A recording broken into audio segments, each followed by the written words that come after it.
بالله من الشيطان الرجيم بسم الله الرحمن الرحيم إنما يعمر مساجد الله من آمن بالله واليوم الآخر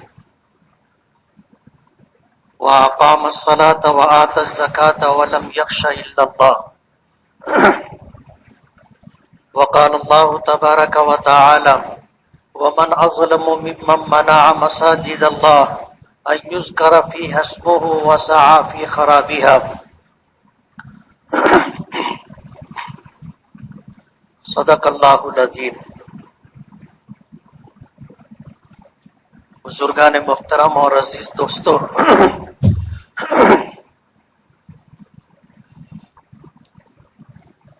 مسلمان ایک زندہ قوم ہے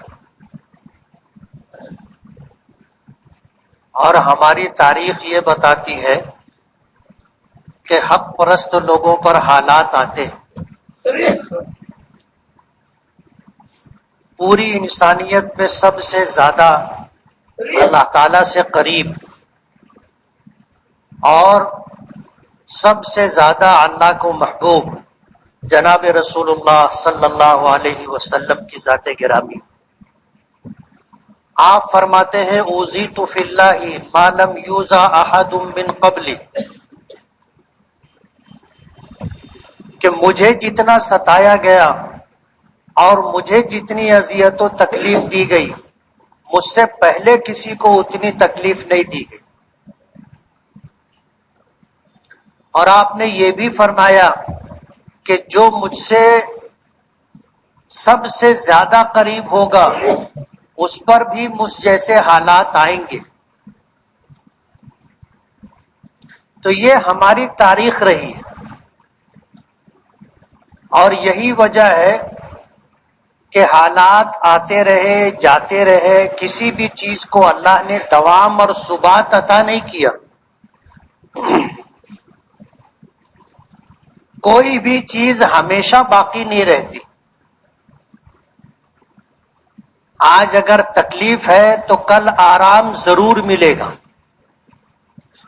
ان مع العسر یسرا، اللہ پاک کا فرمان ہے کہ تنگی کے بعد راحت ہے، مصیبت کے بعد آرام ہے۔ حالات آتے ہیں، حالات آنے کے بعد راحتوں کے فیصلے بھی ہوتے ہیں، یہ دنیا کا نظام ہے۔ ملک کے موجودہ حالات بظاہر ایسا بتاتے ہیں کہ اس سے برے حالات آئیں گے۔ آج جو حالات ہیں اور جس طرح نفرت کو بڑھاوا دیا جا رہا ہے، ایمان کو بنیاد بنا کر کے، اسلام کو بنیاد بنا کر کے جس طرح انسانوں کے درمیان دوریاں پیدا کی جا رہی ہے، نفرت کا ماحول بنایا جا رہا ہے، بظاہر اس سے ایسا محسوس ہوتا ہے کہ اس سے زیادہ سخت اور اس سے زیادہ برے اور سنگین حالات آئیں گے، لیکن ہمارے یہاں مایوسی نہیں ہے۔ وجہ اس کی یہ ہے کہ ہماری نظر اسباب پر نہیں، ہماری نظر اسباب کے پیدا کرنے والے مسبب الاسباب پر ہے۔ ہم کمزور ہو سکتے ہیں، ہماری تعداد کم ہو سکتی ہے، ہم اقلیت اور مائنارٹیز میں شمار کیے جا سکتے ہیں، لیکن جس ذات پر ہمارا ایمان ہے اور جس کے حکموں کو مان کر، جس کے نبی کے طریقے کو مان کر زندگی گزارنے کا ہم نے عزم اور ارادہ کیا ہے، وہ اس دنیا کا خالق بھی ہے، مالک بھی ہے، اور اسباب میں جان وہی ڈالتا ہے۔ اگر اس کا فیصلہ نہیں ہوگا تو ایک حکومت تو کیا، ساری دنیا کی حکومتیں مل کر کے بھی ہم کو ختم نہیں کر سکتی۔ یہ ہمارا ایمان ہے اور یہی ہماری جان اور ہماری زندگی ہے۔ ہم کہتے ہیں کہ مسلمان ایک زندہ قوم ہے، تو یہ ہماری خوبی نہیں ہے، ہمارے اسلام کی خوبی ہے، یہ ہمارا کمال نہیں ہے، ہمارے ایمان کا کمال ہے۔ آج ملک میں جس طرح کے حالات پیدا کیے جا رہے ہیں، زمانے قریب کی بات کریں گے، حجاب کا مسئلہ اٹھایا گیا، ابھی وہ ختم نہیں ہوا تھا کہ لاؤڈ اسپیکر سے اذان کا مسئلہ کھڑا کیا گیا. ابھی یہ معاملہ ٹھنڈا نہیں ہوا تھا، گیان واپی مسجد کا مسئلہ لے کر کے آگے. یہ مسلسل حالات ہیں اور ایک پلاننگ اور سازش کے تحت ہے. اور میں نے پیچھے بھی یہ بات کہی کہ یہ ہمیں خوف میں مبتلا کرنے کی سازش ہے کہ ہم ہمت ہار جائیں، ہم خوف میں مبتلا ہو جائیں. یہ ان کی پلاننگ ہے، لیکن شاید ان میں اکثریت کو ہماری تاریخ کا پتہ نہیں ہے. کچھ لوگوں کو علم ہے، اور جن کو علم ہے انہیں پتہ ہے کہ یہ سب کچھ کر لینے کے بعد ہوگا وہی جو اوپر والے کا فیصلہ ہے. جب تک اللہ کے حکموں کی تابع داری اور نبی کریم صلی اللہ علیہ وسلم کی زندگی اور آپ کی سیرت مبارکہ کو سامنے رکھ کر کے اس کو اپنا کر کے زندگی گزاریں گے، کیسے بھی حالات آ جائیں اللہ پاک ہمیں سرخرو اور کامیاب کریں گے. اللہ تعالیٰ نے فرمایا اپنے محبوب سے کہ قل، آپ کہہ دیجئے، ان کنتم تحبون اللہ فاتبعونی، اگر یہ اللہ سے محبت کریں گے، ان کنتم تحبون اللہ فاتبعونی، اگر تم اللہ سے محبت کرتے ہو تو میری اتباع اور پیروی کرو. یعنی نبی کریم صلی اللہ علیہ وسلم کے ایک ایک عمل کو سامنے رکھ کر کے ہمیں زندگی گزارنا ہوگا، اور اس میں ہمارے لیے کامیابی ہے.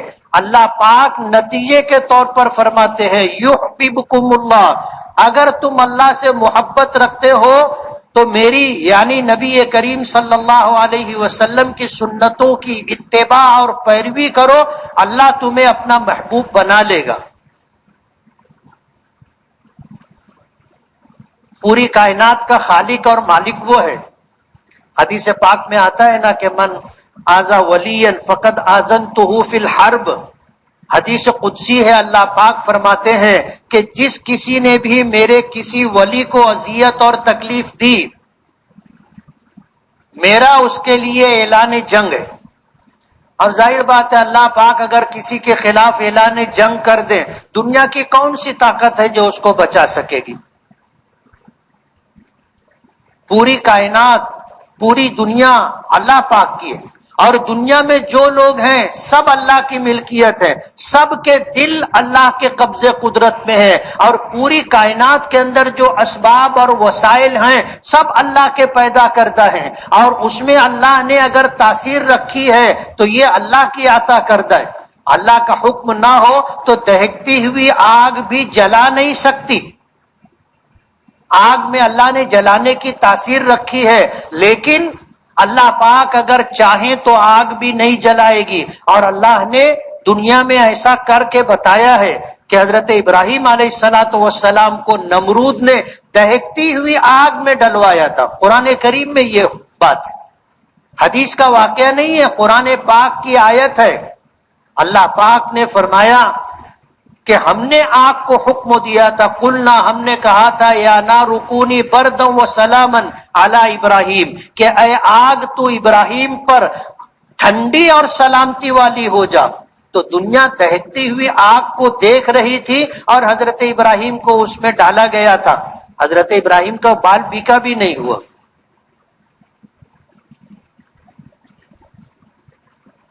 ہمارے لیے سوچنے اور سمجھنے کی بات یہ ہے کہ جن حالات میں ہم ہوں ان حالات کو سامنے رکھ کر کے نبی کریم صلی اللہ علیہ وسلم کی زندگی کو دیکھا جائے، آپ کی سیرت کو دیکھا جائے، اور یہ سمجھا جائے کہ ہم کس جگہ ہیں، ایسے حالات میں ہمارے آقا نے کیا کیا تھا.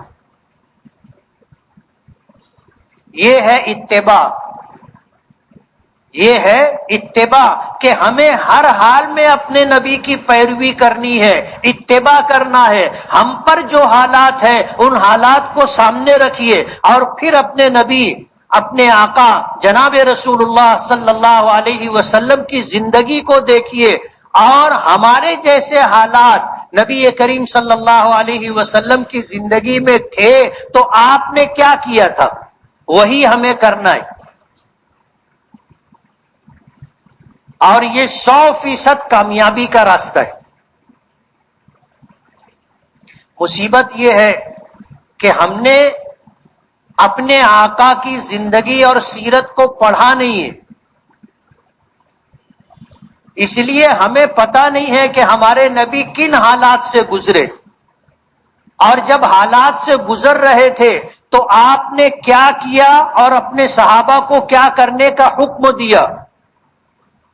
اگر ان چیزوں کو دیکھ لیا جائے تو ہمیں راستہ مل جائے گا. لوگ مسلسل پوچھتے کہ اب ہم کو کیا کرنا چاہیے. ایک بابری مسجد چھین لی گئی، ایک بابری مسجد چھین لی گئی اور اب گیان واپی مسجد کو ٹارگٹ کیا گیا ہے. اب ہمیں کیا کرنا چاہیے، لوگ پوچھتے ہیں. ملک بھر سے لوگوں کے فون آتے ہیں اور سوالات ہوتے ہیں ہمیں کیا کرنا چاہیے. ظاہر بات ہے ہمیں کیا کرنا ہے، اگر ہم نے اپنے نبی کی سیرت کو پڑھا اور سمجھا ہے تو ہمیں پتا ہوگا کہ ہمیں کیا کرنا ہے. مکی زندگی جو حضور کی 13 سالہ زندگی ہے کتنی سخت تھی، کتنی سخت تھی.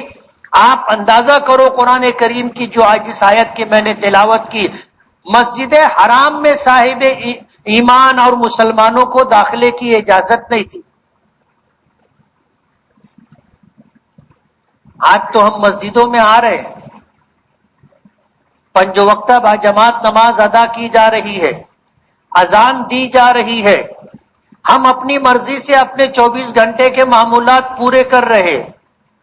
نبی کریم صلی اللہ علیہ وسلم کی مکی زندگی دیکھیے کہ آپ کو اور آپ پر ایمان لانے والوں کو مسجد حرام میں نہیں داخل ہونا دینے دیا جاتا تھا. اللہ پاک نے فرمایا وَمَنْ أَظْلَمُ مِمَّنْ مَنَعَ مَسَاجِدَ اللَّهِ، اس سے بڑا ظالم کون ہوگا جو اللہ کی مسجدوں میں لوگوں کو جانے سے، داخل ہونے سے روکے، اللہ کا ذکر، اللہ کا نام لینے سے روکے. وَسَعَىٰ فِي خَرَابِهَا، اور مسجدوں کو ویران کرنے کی، مسجدوں کو برباد کرنے کی، مسجدوں کو تاخت و تاراج کرنے کی کوشش کرتا ہو، اس سے بڑا ظالم کون ہوگا.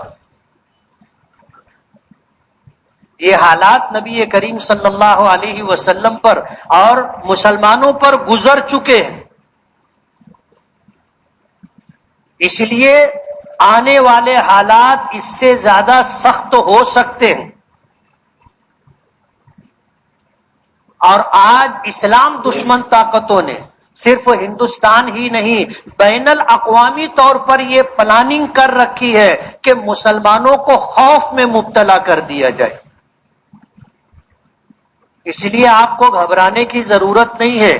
یہ ایک نقطہ آپ اپنے ذہن میں رکھیے کہ یہ سب کچھ اس لیے کیا جا رہا ہے کہ ہم ڈر جائیں، یہ سب کچھ اس لیے کیا جا رہا ہے کہ ہم خوف میں مبتلا ہو جائیں، یہ سب کچھ اس لیے کیا جا رہا ہے کہ ہم ہمت ہار بیٹھے.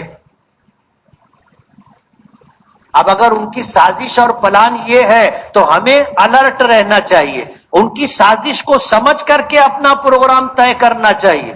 ہمیں خوف میں مبتلا ہونے کی ضرورت نہیں ہے، گھبرانے کی اور پریشان ہونے کی ضرورت نہیں ہے. اللہ پاک کا اعلان ہے فَلَا تَهِنُوا وَلَا تَحْزَنُوا وَأَنْتُمُ الْأَعْلَوْنَ إِن كُنتُم مُؤْمِنِينَ، کہ تم گھبراؤ مت، خوف زدہ اور غمگین مت ہو، تم ہی کامیاب رہو گے، تم ہی غالب رہو گے، تم ہی سربلند رہو گے اگر تم ایمان والے ہو. ان کنتم مؤمنین، اگر تمہارے پاس ایمان ہے، ایمان کی طاقت ہے تو تمہیں گھبرانے کی ضرورت نہیں. یہ قرآن کریم میں اللہ پاک کا اعلان ہے. جو لوگ اللہ کو نہیں مانتے، جو لوگ انبیاء کرام کو نہیں مانتے، آخری نبی جناب رسول اللہ صلی اللہ علیہ وسلم کو نبی اور رسول نہیں مانتے، قرآن کریم کو نہیں مانتے، آج یہ ساری طاقتیں اکٹھا ہو رہی ہیں اور سب کا ٹارگٹ اسلام ہے. وہ یہ چاہتے ہیں کہ ہم اسلام چھوڑ دیں، ہم اسلام چھوڑ دیں، یہ ان کی سازش اور چاہت ہے۔ اور اللہ پاک نے قرآن کریم میں فرمایا وَلَن تَرْضَىٰ عَنْكَ الْيَهُودُ وَلَا النَّصَارَىٰ حَتَّىٰ تَتَّبِعَ مِلَّتَهُمْ کہ یہ تم سے ہرگز راضی نہیں ہوں گے یہاں تک کہ تم ایمان چھوڑ دو اور ان کے مذہب کی اتباع اور پیروی کرنے لگو، اس سے کم پر وہ راضی نہیں ہوں گے۔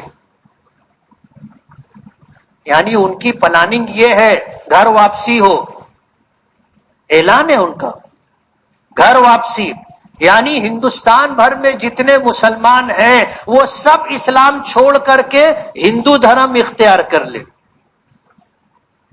یہ ان کا پلان ہے، یہ ان کی سازش ہے، اس سے کم پر وہ راضی نہیں ہوں گے۔ آج سے 1450 سال پہلے اللہ پاک نے ہمیں اس بات کی خبر دی ہے۔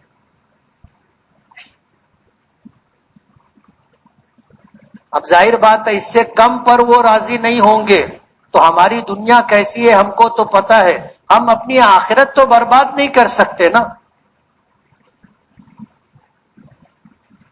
ایمان پر مرنا ہمیں گوارا ہے، اسلام پر جینا مرنا ہماری خواہش ہے، ہمارا فیصلہ ہے، اس لیے ہم اسلام تو نہیں چھوڑ سکتے۔ ان کے بس میں جو کچھ ہے وہ کر سکتے ہیں۔ ایک مسجد انہوں نے جس طرح چھینی ہے پوری دنیا کو پتہ ہے۔ بابری مسجد کے تعلق سے سپریم کورٹ کے فیصلوں میں جو بات ہے کہ وہاں پر مسجد سے پہلے کوئی تعمیر نہیں تھی، ہوا یہ کھڑا کیا گیا تھا کہ یہاں پر رام مندر تھا، اس کو توڑ کر کے مسجد بنائی گئی۔ سپریم کورٹ نے کسی طرح کی کوئی شہادت، کوئی گواہی نہ ملنے پر یہ فیصلہ کیا کہ بابری مسجد کی جگہ ماضی میں کوئی تعمیر نہیں تھی، تو بات ہی ختم ہو گئی تھی۔ ہم یہ سمجھ رہے تھے کہ فیصلہ ہمارے حق میں آئے گا، لیکن انہوں نے دلائل کی بنیاد پر فیصلہ نہیں کیا، فیصلہ کیا آستھا کی بنیاد پر کہ ہندوستان میں بسنے والے 80% ہندوؤں کی آستھا اس سے جڑی ہوئی ہے، اس لیے جو ہے مسلمانوں کے خلاف فیصلہ دیتے ہوئے وہ جگہ ہندوؤں کو دے دی گئی۔ جو بھی سپریم کورٹ کے فیصلے میں ہے پوری دنیا دیکھ رہی ہے اور پوری دنیا سمجھ رہی ہے۔ جب ظالم کی نیت خراب ہوتی ہے تو فیصلے اسی طرح کے آتے۔ انہوں نے ٹارگٹ کیا ہے گیان واپی مسجد، متھرا کی شاہی عیدگاہ انہوں نے ٹارگٹ کیا ہے، اور ہم مسلمانوں کو اللہ پاک نے اپنے مذہب اسلام کے ذریعے سے جو احکامات دیے ہیں وہ احکامات یہ ہیں کہ ہم اسی جگہ مسجدیں تعمیر کرتے ہیں جو جگہ ہماری ملکیت ہوتی ہے۔ مجھے آپ پورے مالیگاؤں میں ایک مسجد ایسی بتاؤ کہ جس کی جگہ ہماری ملکیت نہیں ہے اور ہم نے مسجد بنا لی ہو۔ پورے مہاراشٹر میں ایک جگہ بتاؤ کہ جو جگہ ہماری ملکیت نہیں ہے اور ہم نے مسجد بنا لی ہو۔ پورے ہندوستان میں آپ بتاؤ کہ جو جگہ ہماری ملکیت نہیں ہے اور وہاں پر ہم نے مسجد بنائی ہو۔ تو یہ کیسے ممکن ہے کہ ہم مندر توڑ کر کے مسجد بنائیں گے؟ جب ہم اوپن اسپیس پر مسجد نہیں بنا سکتے، ہم دوسرے کسی کی ملکیت کی جگہ پر مسجد نہیں بنا سکتے، ہم سرکاری جگہوں پر جب تک وہ جگہ وقف نہ ہو ہم مسجد نہیں بنا سکتے، تو ہم مندر توڑ کر مسجد کیوں بنائیں گے؟ اسلام کی 1400 سالہ تاریخ ہے، ہم مسجد اسی جگہ بناتے ہیں جو جگہ ہماری ملکیت ہو، ہم اس جگہ مسجد بناتے ہیں۔ اور جب ایک مرتبہ باجماعت نماز ادا کر لی جاتی ہے اور عمومی طور پر نماز پڑھنے کی اجازت دے دی جاتی ہے تو وہ جگہ مسجد شرعی ہو جاتی ہے، اور جب مسجد شرعی ہو گئی تو وہ جگہ قیامت تک مسجد رہے گی۔ اس کا حکم مسجد کا رہے گا، نہ اسے خریدا جا سکتا ہے، نہ اسے بیچا جا سکتا ہے، اور نہ اسے کرائے پر دیا جا سکتا ہے۔ وہ جگہ ہماری ملکیت نہیں رہی، ہم نے اسے وقف کر دیا، یعنی اپنی ملکیت انسانوں کی ملکیت میں سے نکال کر کے ہم نے اسے اللہ کی ملکیت میں دے دیا۔ اس جگہ کو مسجد کہا جاتا ہے۔ مسجد کی اہمیت اور فضیلت کیا ہے ہمیں نہیں معلوم، ہم سے زیادہ سامنے والوں کو پتا ہے کہ مسجد کیا ہے۔ مسجد مرکز ہے، مرکزیت کی جگہ ہے۔ مسجد میں مسلمان روزانہ 5 مرتبہ اکٹھا ہوتا ہے، اور انہیں اکٹھا کرنے کے لیے کوئی عملے کی ضرورت نہیں ہے کہ سب طرف سے لوگوں کو اکٹھا کرنے کے لیے افراد ہو، ٹیم ہو، اور سب کو اکٹھا کر کے لایا جائے، ایسا کچھ بھی نہیں ہے۔ ایک اذان دی جاتی ہے، وقت ہوتا ہے، مسلمان مسجد کی طرف چل پڑتا ہے، یہاں آتا ہے، یہاں آنے کے بعد نماز کی تیاری کرتا ہے۔ کچھ لوگ گھر سے نماز کی تیاری کر کے آتے ہیں، اور یہاں آنے کے بعد باجماعت نماز ادا کی جاتی ہے۔ یہ ایک تنظیم ہے، یہ ایک ترتیب ہے، یہ ایک ڈسپلن ہے۔ ہر آنے والا پیچھے اس امام کے اس نیت کر کے، ایسی نیت کر کے امام کی اقتداء میں آ جاتا ہے۔ اب نہ کوئی امام کی مخالفت کرتا ہے اور نہ کوئی امام سے آگے بڑھتا ہے کسی عمل میں، یعنی جگہ کے اعتبار سے بھی کوئی مصلی امام کے آگے نہیں جاتا، اور عمل کے اعتبار سے بھی کوئی شخص امام سے پہلے کوئی کام نہیں کرتا۔ امام اللہ اکبر کہے گا، بعد میں ہم اللہ اکبر کہیں گے۔ امام رکوع میں جائے گا تو ہم رکوع میں جائیں گے، امام سجدے میں جائے گا تو ہم سجدے میں جائیں گے، امام سلام پھیرے گا تو ہم سلام پھیریں گے، یعنی امام نماز شروع کرے تو ہماری نماز شروع ہوگی، امام نماز ختم کرے تو ہماری نماز ختم ہوگی۔ یہ ایک ڈسپلن ہے جو بغیر کسی خرچے کے مسلمانوں میں اس بات کو پیدا کیا جا رہا ہے۔ مسلمان نماز کے لیے 5 وقت مسجد میں جمع ہوتا ہے۔ حج کے لیے سال میں 1 مرتبہ پوری دنیا کے لوگ اکٹھا ہوتے، لوگ سے مراد مسلمان، پوری دنیا کے مسلمان حج کے عنوان سے اکٹھا ہوتے۔ سال میں 2 مرتبہ ہم عیدین کے لیے اکٹھا ہوتے۔ ہمارے عید کے مجمع کو اور ہماری نماز کو لوگ دیکھ کر کے حیران ہو جاتے کہ ایک آواز پر سب کھڑے ہوتے ہیں، ایک آواز پر جھک جاتے ہیں، ایک آواز پر سجدے میں چلے جاتے ہیں۔ ہمیں احساس نہیں ہے، لیکن ہمارے دشمنوں کو پتا ہے، انہیں اس بات کی پوری خبر ہے کہ ان میں جو تنظیم اور ڈسپلن ہے، اور جو ایک آدمی کو مان کر کے اسے امام تسلیم کر کے اطاعت امیر کا جو جذبہ ان میں پیدا کیا جا رہا ہے، وہ دنیا کی کسی قوم کے پاس نہیں ہے، دنیا میں اسلام کے علاوہ کسی مذہب کے ماننے والوں کے پاس نہیں۔ ہفتے میں 1 مرتبہ ہم جامع مسجد میں جمع ہوتے، اور اس کی فضیلت ذکر کی گئی۔ آپ اندازہ کریں کہ مسجد حرام میں اکٹھا ہو تو وہاں کی نماز 1,00,000 نمازوں کے برابر، جامع مسجد میں اکٹھا ہو تو ایک نماز 500 نمازوں کے برابر، عیدگاہ پر اکٹھا ہو تو جو مانگے اللہ کا وعدہ ہے وہ دیا جائے گا۔ یہ ترغیب دی گئی، اس پر عمل کرنے کے لیے ہمیں فضائل اور اللہ کے وعدے ہمیں بتائے گئے کہ ہم یہ کریں۔ غیر اس کو بہت گہرائی سے، بہت سنجیدگی سے ان چیزوں کو دیکھتے ہیں۔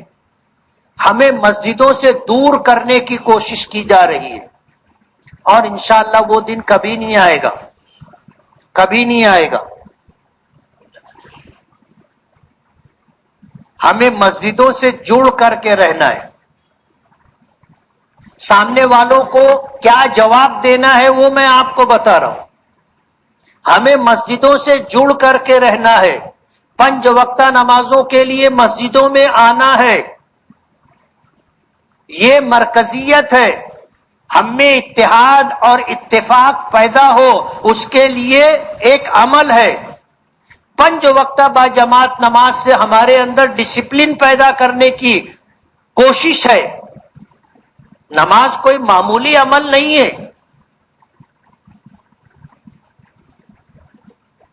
اتحاد، اتفاق اور ڈسپلن کے لیے اس سے بہتر عمل نہیں ہو سکتا. پوری دنیا کی قوموں کے پاس یہ چیز نہیں ہے. اور اسلام نے ہمیں یہ چیز اس طرح عطا کی ہے. اس کے لیے ہمیں کوئی بہت بڑا عملہ، بہت بڑی ٹیم بنانے کی ضرورت نہیں ہے. ایک اذان کافی ہے. آپ سمجھتے ہو، ایک آواز کافی ہے. ایک آواز. غیر اس بات کو سمجھتے ہیں کہ یہ ایک آواز پر اکٹھا ہو جاتے اور ایک آواز کے اوپر اتحاد و اتفاق کے ساتھ عمل کرتے. نماز یہی پیغام دیتی ہے. اور نماز کے لیے مسجد کو رکھا گیا. یعنی مسجد باجماعت نماز پڑھنے کی جگہ ہے. عارضی طور پر ہم اور جگہوں پر بھی نماز پڑھ سکتے ہیں، لیکن جہاں عارضی طور پر ہم نے نماز پڑھا وہ جگہ مسجد نہیں کہلائے گی. جیسے ہماری جماعت اگر چھوٹ گئی، ہم گھر نماز پڑھ لیتے، بڑا مجمع جمع ہو گیا، مسجد کے باہر روڈ پر صف لگا لیتے، تو روڈ پر نماز پڑھ لینے سے وہ روڈ اور راستہ مسجد نہیں ہو جاتا. اجتماع ہوتا ہے، ہم میدان میں نماز پڑھ لیتے ہیں. عارضی طور پر ہم نے وہاں نماز پڑھی، وہ جگہ مسجد نہیں ہے. مسجد یہ ہے جہاں 5 وقتہ باجماعت نماز ادا کی جاتی ہے، اور اس جگہ کو انسان اپنی ملکیت سے نکال کر اللہ کی ملکیت میں دے دیتا ہے، اور پھر ہر ایک کے لیے اس کا دروازہ کھلا ہے. ہم نے کسی کے لیے دروازہ بند نہیں کیا. کسی کے لیے دروازہ بند نہیں ہے. ہر امیر و غریب، پڑھا لکھا، ہر عمر کا شخص مسجد میں آ سکتا ہے. حتیٰ کہ مسجد دیکھنے کے لیے اور نماز پڑھنے کے لیے یا نماز کا عمل دیکھنے کے لیے کوئی دوسری قوم کا آدمی بھی آنا چاہے تو آ سکتا ہے. نبی کریم صلی اللہ علیہ وسلم کے زمانے میں اس وقت سے یہ سلسلہ چلا ہے. جنگ احد میں جو لوگ گرفتار ہوئے تھے، جنگوں میں جو لوگ گرفتار کیے جاتے تھے، انہیں مسجد میں رکھا جاتا تھا، مسجد نبوی میں. تو مسجد کسی کے لیے منع نہیں ہے. ہر قوم کا، ہر دھرم کا ماننے والا ہماری مسجدوں میں آ سکتا ہے، مسجد کو دیکھ سکتا ہے، مسجد کے عمل کو دیکھ کر سمجھ کر کے اختیار کرنا چاہے تو اختیار کر سکتا ہے. آج گیان واپی مسجد کو ٹارگٹ کیا گیا ہے، اس کے آگے بھی ان کے ٹارگٹ ہے. اس لیے میں کہہ رہا ہوں کہ اس سے برے حالات آ سکتے ہیں، لیکن گھبرانے کی اور خوفزدہ ہونے کی ضرورت نہیں ہے. ایک بابری مسجد شہید کی گئی، ہزاروں مسجد ہم نے بنا لی نا. ہزاروں نئی مسجدیں ہم نے بنائی، اور سرکار فرقہ پرست طاقتیں، اسلام دشمن طاقتیں اس کو روکنے کی پوری کوشش کر رہے ہیں، لیکن بس نہیں چلتا. کیوں؟ جگہ مسجد ہم کہاں بناتے ہیں؟ اپنی ملکیت کی جگہ پر بناتے ہیں، تو ظاہر بات ہے قانوناً وہ ہمیں روک نہیں سکتے.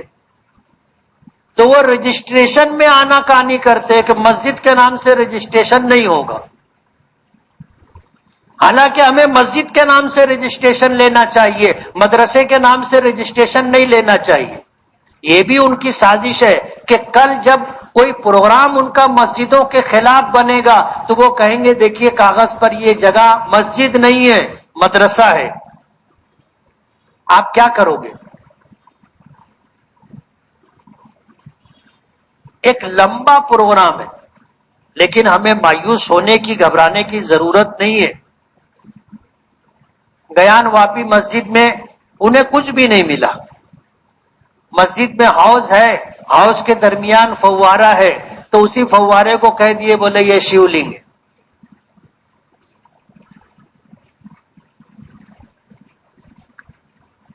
دنیا ان کی عقل پر ماتم کر رہی ہے،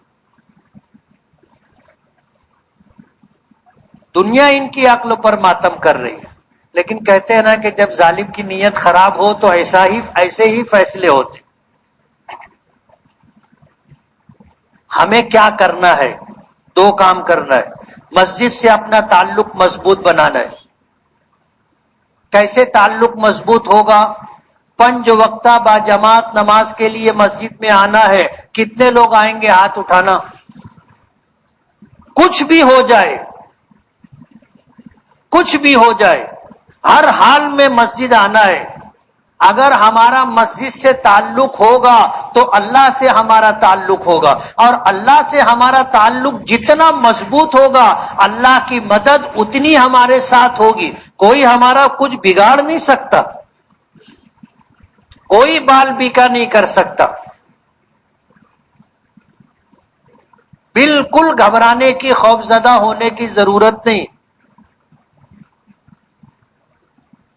5 وقتہ جماعت سے مسجد میں نماز پڑھنا ہے، جمعہ کو جامع مسجد میں پڑھنا ہے، عیدین کو عیدگاہ میں پڑھنا ہے۔ اللہ ہمیں موقع دے مسجد نبوی، مسجد اقصی، مسجد حرام میں اکٹھا ہو کر کے نماز پڑھنا ہے۔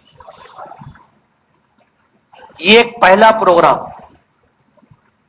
دوسرا پروگرام، ایسے حالات میں نبی کریم صلی اللہ علیہ وسلم نے صبر و تحمل سے کام لیا، صبر و تحمل سے کام لینے کا حکم دیا۔ مکے کی 13 سالہ زندگی صبر و تحمل کا عملی پیغام ہے۔ مسلمانوں میں سے کسی کو اجازت نہیں تھی کہ مقابلہ کرے یا جھگڑا کرے، اجازت نہیں تھی۔ حتیٰ کہ مسلمانوں کو جواب دینے سے بھی منع کیا گیا تھا کہ ان کی کسی بات کا جواب مت دو۔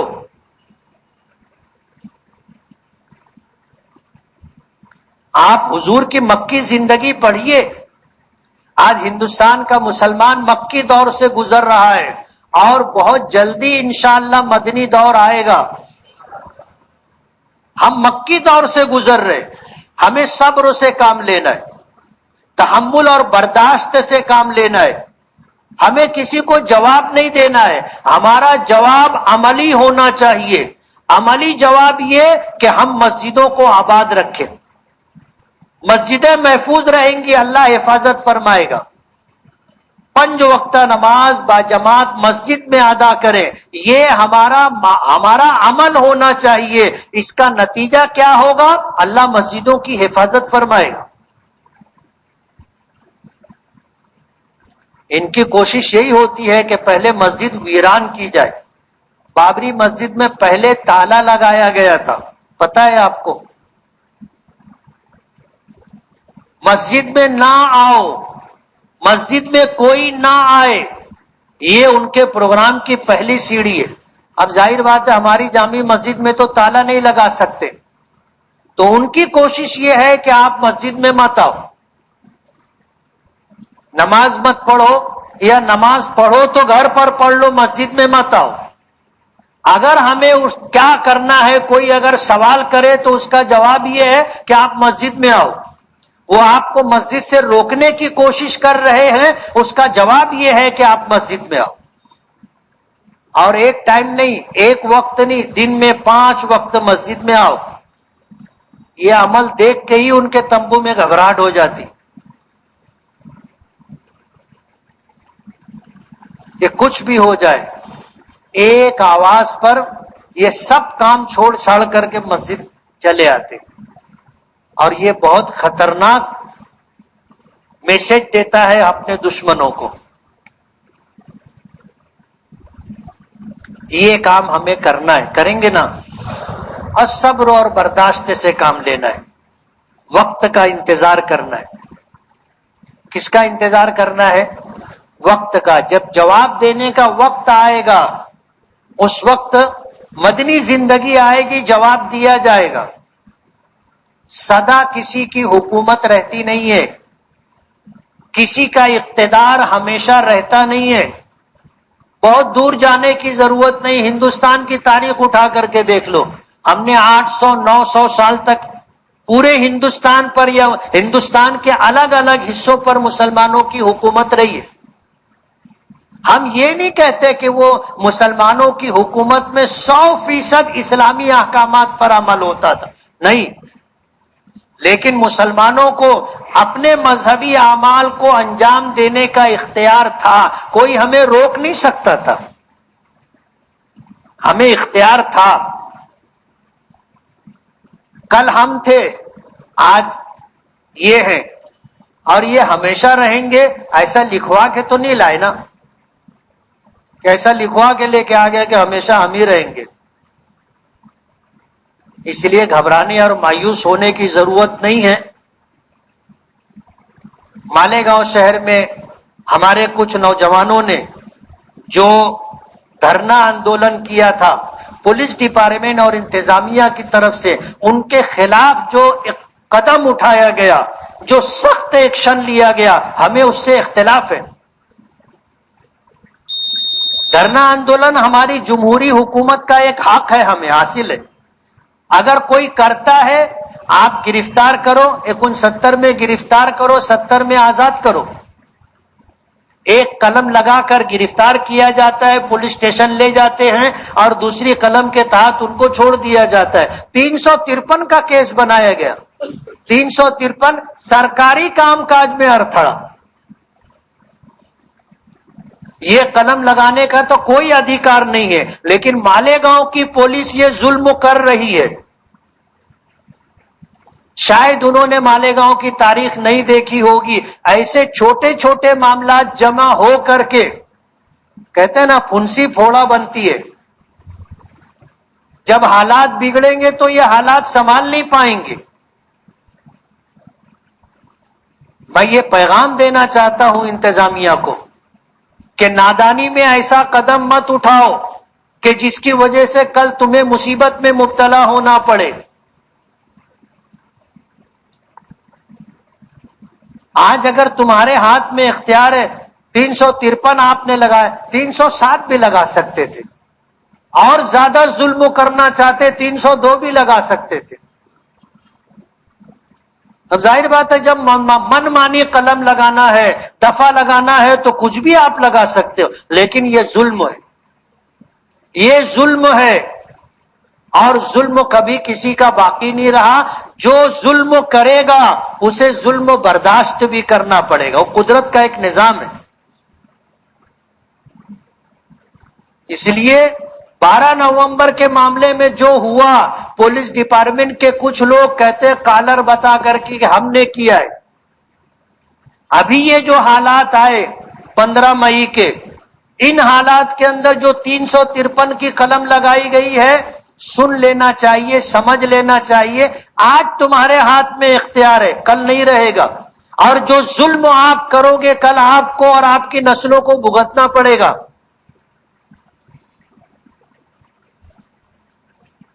اچھی طرح ڈپارٹمنٹ کو یہ بات سمجھ لینا چاہیے کہ اگر وہ چاہتے ہیں کہ شہر کا امن و امان، لا اینڈ آرڈر باقی رہے، تو انصاف کرنا ہوگا، اور اگر ظلم کرو گے اور پھر یہ سوچو گے کہ لا اینڈ آرڈر برقرار رہے، امن و شانتی برقرار رہے، تو یہ دیوانے کا خواب ہے۔ یہ بات انتظامیہ کو سمجھ لینا چاہیے، اور اس سلسلے میں ہم نے اوپر تک بات کی، اوپر تک بات کی۔ آدمی کا جتنا اختیار ہو اتنا ہی کرنا چاہیے۔ آج اگر تمہارے پاس پاور ہے تو اس کا یہ مطلب نہیں ہے کہ کچھ بھی کرو۔ اپنی مرضی سے 353 لگا دیے، ہم بولیں گے 307 اور 302 بھی لگا دو، لگا سکتے نا، لیکن یہ ظلم ہے، اور ظلم کے ساتھ کبھی کسی کا اقتدار اللہ نے باقی نہیں رکھا۔ اس لیے شور شرابہ کرنے سے کام نہیں بنے گا، اللہ سے اپنا تعلق مضبوط رکھو، پنج وقتہ با جماعت نماز کا اہتمام کرو، قرآن کریم کی تلاوت کرو، دعاؤں کا اہتمام کرو، صبر اور برداشت سے کام لو، صبر اور برداشت سے کام لو، یہ نبوی طریقہ ہے اور یہ کامیابی کا راستہ ہے۔ دھرنا آندولن کرنے سے اور ان ساری چیزوں سے جمہوریت میں منع نہیں کیا گیا، یہ ہمیں حق دیا گیا ہے، لیکن یہ انسانوں کا بنایا ہوا قانون ہے۔ ہم تو اپنے آقا جناب رسول اللہ صلی اللہ علیہ وسلم کو سامنے رکھ کر کے، ان کی زندگی اور ان کے فیصلوں کو سامنے رکھ کر کے فیصلہ کریں گے تو ہمیں کامیابی ملے گی۔ صبر اور برداشت سے کام لینا ہے، وقت کا انتظار ہے، وقت ہر ظلم تمہارا تمہیں لوٹا دے گا، وقت ہر ظلم تمہارا تمہیں لوٹا دے گا، وقت کے پاس کہاں رحم و کرم ہوتا ہے۔ وآخر دعوانا ان الحمد للہ رب العالمین۔